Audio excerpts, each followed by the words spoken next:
Hello and welcome to video B of the CLIRP workshops. Before we get started, I'd first like to acknowledge the country in which myself and my colleague Kerry are presenting from today. We are in Bundjalung country and we pay respect to elders past, present and emerging. This video has been brought to you in partnership with Create New South Wales. Create New South Wales, who you know and aware of from your grant recipient, and New South Wales Public Works, who myself and my colleague who's presenting today in this video work for. We are New South Wales Public Works, and we are a state agency project delivery. We do delivery of projects for state agencies, but also for non-for-profit organisations. So this is a bit of a space we're more comfortable with, and hence Create have asked us to get involved. I do just want to start with a bit of a disclaimer in regards to the content of the videos. They are general in nature. We do try to cover a broad range of topics. And we're not specific in the detail of what each of you will be doing with your projects, but they are to provide guidance and information, and at least a starting point in where to go if you were to seek further. So please remember we always encourage you to conduct your own research and exercise judgment when applying the information provided. So video B, today we're going to talk about a couple of elements. So we have resilient materials, which Kerry Condon will dial in and, he's here with us today and will present on. I will speak to the Securities of Payments Act, and then I will also speak to the Planning Pathways DA and Complying Exempt. Unfortunately, Paula, our presenter, who was there for the workshop, she's unavailable to attend for these video sessions, but I can speak to the content. So just as we go through this, there will be some terminology that is quite common in the construction space that may be a little bit foreign to some of you. So please feel free to jump back to this point in the video where you can see the description. This also applies for any abbreviations. We will always, strive to use the descriptions, but sometimes the abbreviations might come up. So please feel free to jump back to this. So just before I hand over to Kerry, I just want to introduce myself for those who may not have seen the video A and are going straight into video B on these topics. So my name is Nick Ree. I'm a project manager at New South Wales Public Works. I've been in the construction industry for about 12 years now. My background is I'm an engineer and I have a master's in project management, and specialise in sort of delivering projects of sort of varying size and nature. Very excited and very thrilled to introduce to you Kerry, who is a wealth of knowledge and experience and is going to speak to you about resilient materials. All right, Kerry, I'll pass to you. Thank you.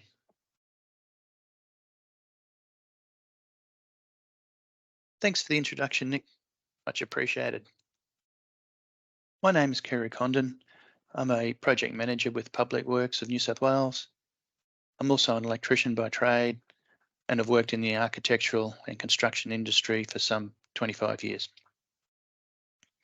I'm going to talk to you this afternoon about resilient materials and how they can be used to create more resilient spaces, more resilient and durable spaces in your creative workshops.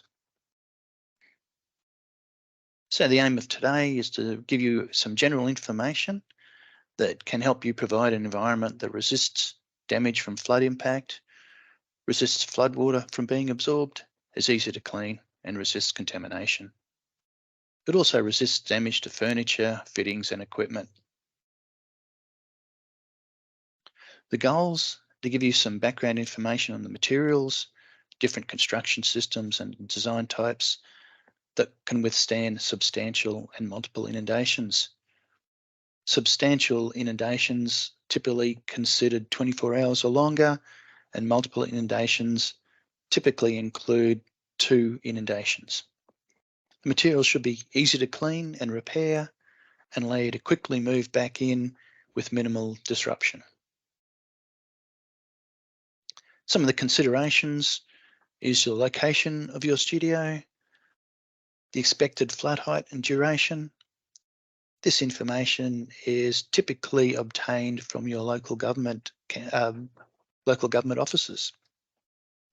You need to consider the type of structure. Is it brick, timber, metal? And the types of creative spaces. Is it a ceramics studio, art studio, gallery?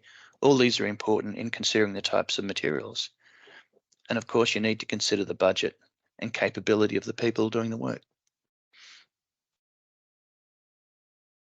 Some of the other considerations are the local government requirement. Does the work you're doing require development application process? Compliance with National Construction Code and relevant fire safety standards? Compliance with relevant Australian standards? And compliance with the manufacturer's requirements. Some of the other considerations, demolition work in particular involving the removal of asbestos requires licensing with safe work, as does anyone doing structural alterations. They both need to be licensed with safe work. Anyone doing electrical work, including new work alterations and additions, plumbing and drainage work and gas fitting need to be licensed with fair trade. Typically 2 types of flood proofing. The first one is dry flood proofing, where it uses levees, door seals and walls to stop water from entering the building. Not really used in this area and is extremely expensive, so we won't be discussing that today. And wet flood proofing, which looks at utilising materials that perform well in the event of a flood. One of the key considerations is if there's any structural damage to the property. And this can be evidenced by cracking of the walls and floors. And if this is noticed, you should get a structural engineer to come and provide a remediation assessment, and he may need a geotechnical assessment to do some exploratory investigations on the ground conditions. Firstly, let's look at floors. 2 of the goals is to make sure it's easy to clean and resists damage and mould. One of the most common methods is providing a 0 threshold, as can be seen on the image on the left.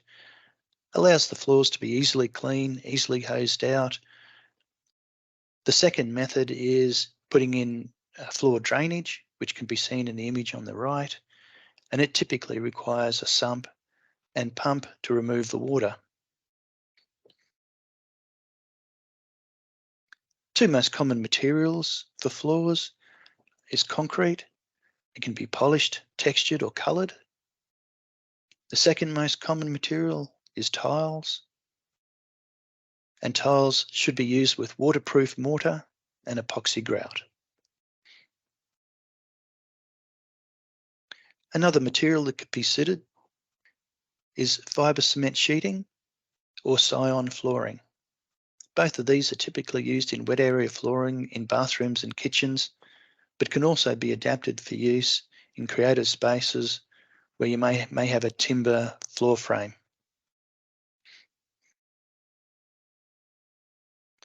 Wall framing, 2 typical methods is lightweight metal framing systems, as can be seen on the image on the left.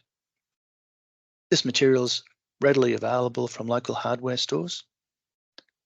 The other common method used in older buildings is hardwood framing. Hardwood framing is particularly resistant to damage and mould. Insulation used in buildings. Typically 2 types of insulation is suitable for use. Closed cell insulation, as can be seen in the image on the left, which is a spray foam system, and there are several local applicators. An extruded insulation, as can be seen in the image on the right, once again available from local hardware stores and is reasonably priced. When considering ceilings are particularly prone to be damaged by floods. As water rises, air is trapped above the water and below the ceiling and creates buckling of the ceiling material and the framing above.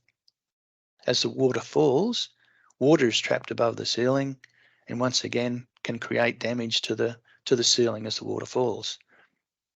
The most common way of minimizing damage to your ceilings is by using a typical ceiling vent, as can be seen in the image on the left-hand side.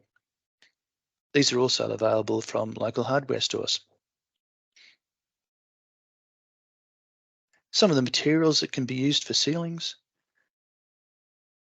is the metal profile cladding that can be seen in the top image and the fibre cement sheeting seen in the bottom image. Both of these are relatively easy to use and resist damage from flooding. Typically, these would be used with metal battens instead of timber to support the ceilings.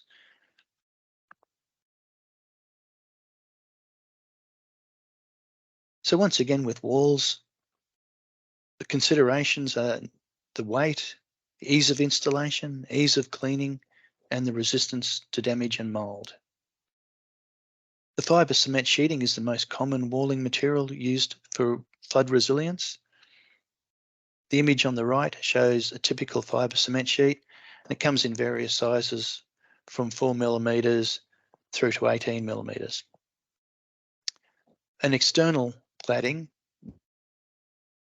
impervious membrane on the outside, is blueboard cladding, which both can be used internally. Another material to consider is external grade plywood cladding. It is a more aesthetic material, but it needs to be sealed. So it'll need to be sealed with a waterproof polymer. Another material is the low profile metal cladding as shown on the image on the right. These materials are lightweight, easy to install, easy to clean. Another consideration for walls could be to use rendered block work, although you need specialist trades to both install the blocks and to render. Another material that's been released recently onto the market is called Floodclad. It's a magnesium oxide board, resists water and mould, is lightweight, and is available from local hardware stores. Some other specialist materials, tilt-up concrete. Tilt-up concrete panels need specialists to fabricate and install. And autoclaved aerated concrete or Hebel blocks. Hebel blocks are lightweight, they're a form of concrete, and they're typically glued together and come in either blocks or panels, as per the image on the right. When looking at finishes, the two most common types are mold-resistant paint and tiles. Mold-resistant paints typically have additives that resist the ingress of mold and make them more adhesive so they're not affected by the floodwaters. And tiles, once again, should be used with waterproof mortar and epoxy grout. Another consideration is services, in particular electrical services. Wherever practical, equipment should be moved to the highest practical level, including air conditioners, switchboards and the like. Move them as high as possible. The electrical contractor should arrange the conduits so the water drains easily from the conduits and doesn't sit in there. And the circuits should be considered. So in two-story buildings, each story is on a separate circuit. This is something that your electrical contractor will be able to advise you on.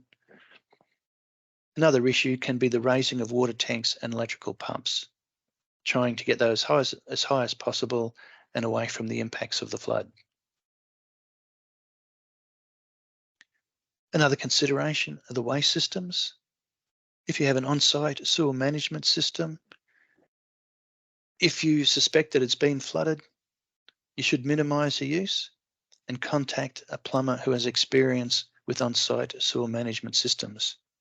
Most likely they'll need to be pumped out and the operation should be checked by the licensed plumber. If you're on town sewer systems, your local plumber should be contacted to inspect the sewer system, and typically they'll put a camera through the system to make sure there's no blockages. If you think that the damage is outside of the property boundary, then you need to refer to the local council.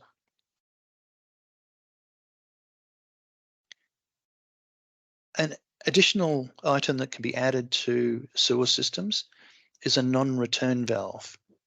In some floods, the flood water is able to come back up through the sewer system, through toilets, water outlets and the such, and create more damage. A non-return valve stops the water from coming back up the system and entering into the house. One thing that should be mentioned is asbestos. It's highly recommended that any asbestos is removed by a licensed asbestos removal.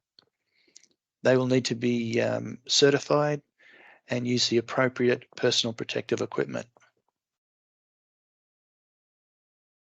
Another issue may be chemical spills.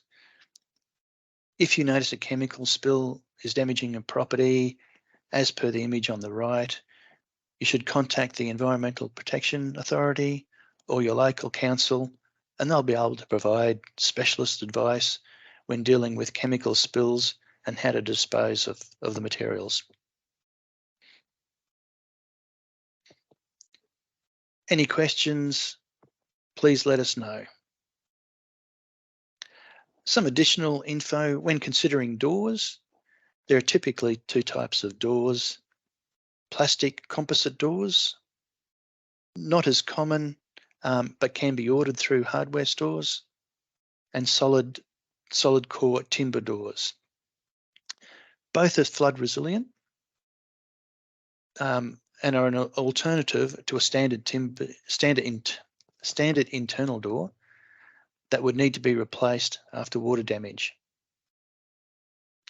We mentioned before about the spray foam, which is a polyurethane-based product. A license is not required for the installation of the spray foam. However, the contractor would need to comply with the requirements of the safety data sheets, site-specific standards, and any building codes. The applicator should be experienced in using those materials. Another consideration is bushfire resilient construction, and there's a link to the Rural Fire Service website below where you'll be able to find information if you're concerned about bushfires. Thanks for your time. Back to you, Nick.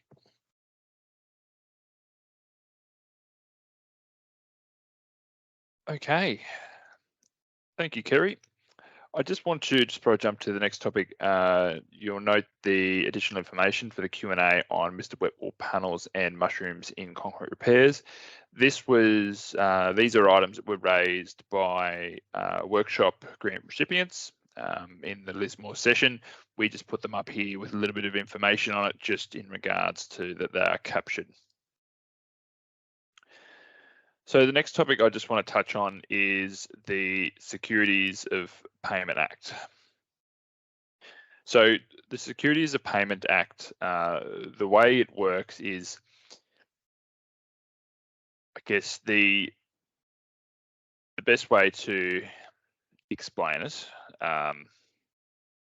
is that all contractors doing construction work or providing goods or services under construction contracts have the right to receive progress payments for works delivered.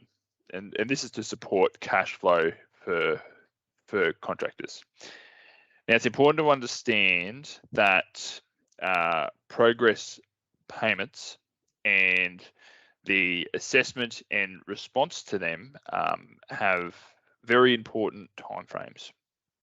So, for example, the way that it would work is a contractor's progress claim would be submitted to you.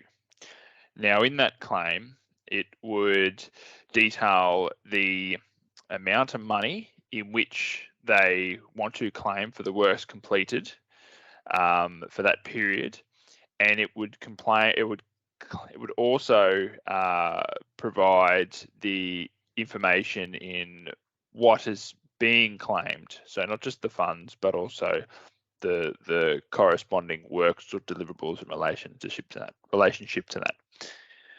So once that's received and it has been issued to you, the clock starts.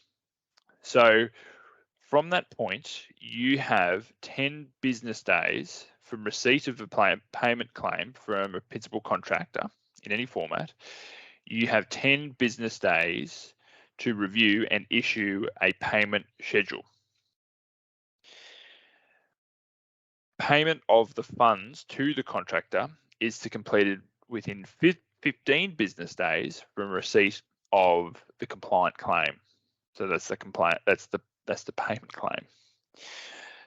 So what's really important here is a claim is made, and it is what the contractor is seeking to be paid for works that they are saying is completed in that claim.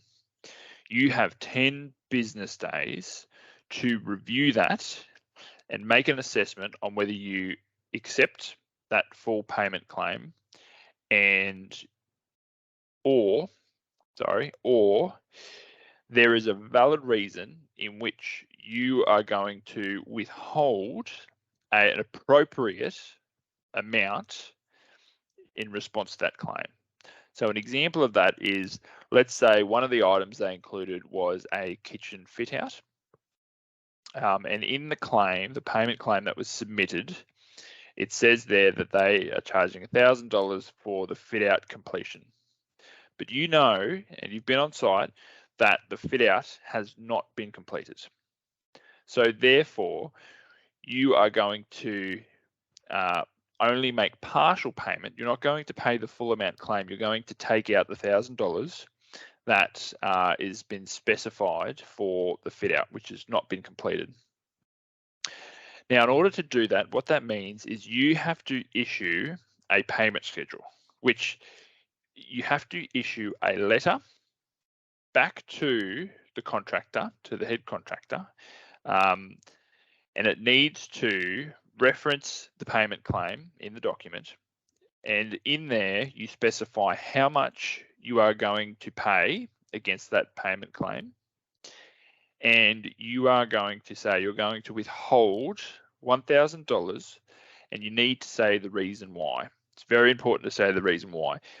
You must say because fit out has not occurred on site as per documented photos, and you can attach the photos there to it. It's really important that the reason to why money is being withheld is documented in that letter, because if it was ever taken to court and the contractor has taken you to court and said they did not pay me that $1,000 in the payment claim that I rightfully deserved, and you were able to pull out that letter which showed the valid reasons why and the justification to it and the amount, it's written there in that one letter that was responded to it, the payment schedule, then you will be okay. If you did not respond and you did not provide a payment schedule in that 10 days, the courts will not assess that as a valid reason of withholding payment. So that's why it's very, very important to do it within those 10 business days. You need to assess the payment claim and you need to issue a written response, a payment schedule, detailing how much is going to be paid and if any money is being withheld, the reasons why. It's very important that the amount that's being withheld is proportionally justifiable. So for example, if it was a $50,000 claim and because they didn't do say a $1,000 cabinet fit out, you were not able to withhold and say that you're going to withhold the full payment. That is not acceptable. It needs to be proportional. That's very important to remember. So just to clarify, payment claim comes in from the contractor, the principal contractor. You then have 10 business days to assess that. You then need to provide, in response, a payment schedule, which documents how much you are going to accept out of that payment claim and how much you're going to withhold, if any, and the justification why. And then you have 5 further business days to then make that payment. So therefore, you have 15 days from receipt of a payment claim to make the payment to the contractor. A step that is very valuable to do in there is within that 10 business days of assessment, if you are looking to withhold payment for a valid reason, pick up the phone and call the contractor. Talk to them why and seek to understand why they have included it. 9 times out of 10, it's a misunderstanding, or the contractor understands or can talk you through the reasons being that maybe it was a misunderstanding on either party's end, but that really helps with the relationship. Strongly encourage it. We do it all the time. Good open lines of communication really do help success. But I just wanted to be clear in respect to the timeframes and about how there is a commitment that is set by something called the Securities of Payment Act. I guess one other element that just in terms of the payment space that I did want to make clear is holding money or some form of retention once works is complete. So unless the contract specifies you're not able to retain money that is owed to the contractor for the works that's been complete. So for example, a industrial air conditioning system is being installed.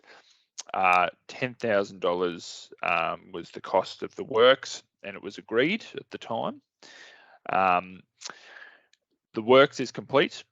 They make their final payment claim, and you say, I'm going to withhold $500 because I want to make sure that it doesn't break down in the next 12 months, to make sure that you do come back and fix it. You're not allowed to do that unless it has been written into the contract prior that there is a retention amount. If it has not, you need to pay the contractor the full amount for the works that they have completed. That's very important just to be aware of it. You can't later in the fact choose to withhold a retention amount.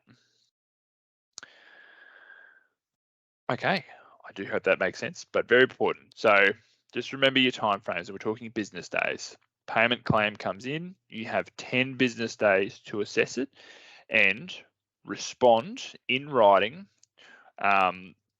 with something we call the payment schedule, and it needs to inform the amount that will be paid, the amount that will be withheld, and justification to why it's going to be withheld. You then have an additional 5 business days to make payment to that amount. So 15 days in business days in total to make payment. And you cannot hold an amount in retention if it did not form part of the contract or agreement in the first place. If you have any questions about this, jump onto the Fair Trade. They have very good information on there.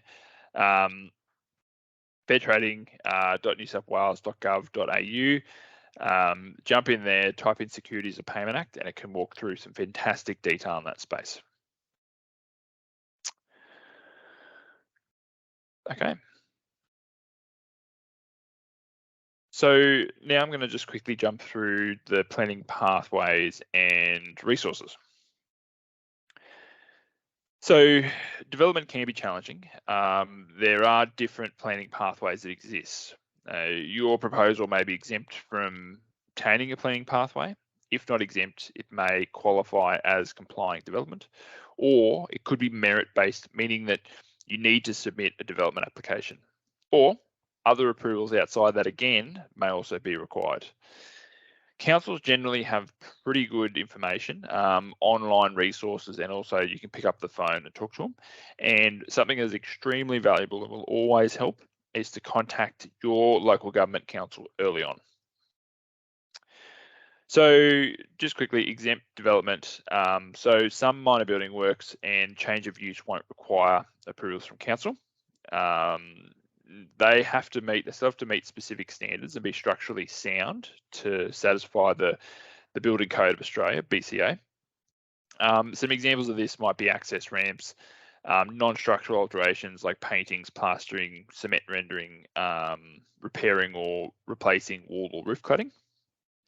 But it's still, even if you think it may be exempt, it's very important. Still contact council, call them, look online, but otherwise call their service desk and they'll put you in touch with the planning department and you can talk them through the work that you need to do. Complying development is another one. So some small scale housing, commercial and industrial developments can be done as complying development. Complying development certificates provide a combined planning and construction approval. So CDC is the term for development that meets predetermined standards. These are getting a little bit more complicated. It's very valuable to contact council and talk to them. In terms of time frame, in terms of complying development certificates being assessed and approved by council or private certify can take 10 to 20 business days. But that does depend on, I guess, what's going on in the market at the moment and how much development's happening. It's very important just to note here that obviously on the back of the floods, councils' resources are very much under a lot of pressure because there is a much more increased amount of types of development occurring, and therefore it's encouraged to anticipate the timeframes will be increased. So therefore reaching out to them as soon as possible is better. Merit-based development is another one. So if it's not exempt and doesn't qualify as complying development, a DA is required, so development application. Now it may need other technical experts, such as could be a structural engineer for, say, water, stormwater, hydraulic assessments, stormwater runoff. May need a planning consultant, and sometimes a public notice may be required. Timelines for these really vary. It depends on the resources available, depends on the complexity of what's being proposed. And once your development gets consent from council, you'll need a construction certificate. Therefore, it's strongly encouraged to speak to council early on, and you'll hear me repeat this a lot because there is so much value in reaching out to them and talking to them, and they can talk you through the process. And at the end of the day, particularly for council-related development, in respect to council-related applications, which is the approvals associated with them, there's a lot with them. It'll be them that'll be assessing it. So it's always valuable to be talking to them up front to understand what they need and what they'll be looking for. So I guess this sort of touched on what I just sort of mentioned there. Contact your local council. You can enter your property address into New South Wales Planning Portal. It'll tell you in respect to zoning rules that affect your property. But it might even be good to grab that and then use that to assist and inform your discussion with council. So I did speak there, I sort of mentioned how there are other approvals that may come into play. These can be, for example, such as like utilities, subject to who owns the utilities, power lines, like water and wastewater. There's limitations and approvals that you need to be able to get close or construct near or into some of them. Local Government Act, for examples,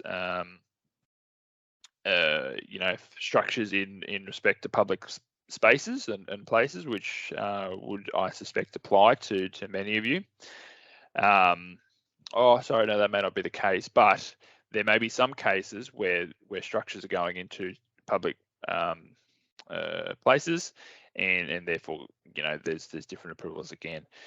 Another one is, in respect to interfacing with existing infrastructure. So connecting into driveways and curbs, stormwater runoff, that needs to be considered, and you need to talk to council with that. So in terms of resources, there is some fantastic resources online. Jump online to council website, your local government area, have a look to see what's there. Try to get sort of a bit of an understanding, and before you contact council, give them a call, do a bit of prep work. You have already done a lot of fantastic work in regards to the scoping requirements and understanding of your projects and the desired outcomes. I believe that there may have also been a requirement to seek advice from council to get to the position where you're at. But if I am mistaken and that's not correct, really encourage you to contact council as soon as you can and talk them through what needs to be done, and let them provide you with the guidance that you need. That's just a bit of an example, jumping online to resources where they can do a bit of a step-by-step guide. And another document that is quite a good document for building back the Northern Rivers is building back Northern Rivers and in the all 7 Northern Rivers councils up in this direction. So that may not apply for if you're outside of that. However, the information in there is still extremely valuable. So the link's there. Just some valuable links if you want to have a look online. But yeah, otherwise, I do strongly encourage to contact council, talk them through your work, and just to make sure that you understand that the approval pathways and expectations of council and the timeframes associated with that are factored into the steps you're going forward. If something comes up, if you talk to council and it significantly changes the time constraints in which you have to work within your grant funding, or it may also impact cost, or you're unsure, it's a potential but not sure, it's a risk, contact Create New South Wales. Keep in touch with them and keep them in the loop. Once again, Create New South Wales wants you to succeed in this space, and when things come up, and if it's planning related, talk them through it and keep them informed. At least then you can discuss the next steps forward in terms of how to work around that, or work with what we've got. So that essentially brings us to the end of the video recording B. So once again, congratulations. Thank you so much for taking the time to sit through this and listen to us talk about these various topics. We hope that you got something of value from it. And remember, you've got this, you're more than capable, and Create New South Wales is there to help. So don't feel bad about picking up the phone and giving them a call. All right, thank you so much and goodbye.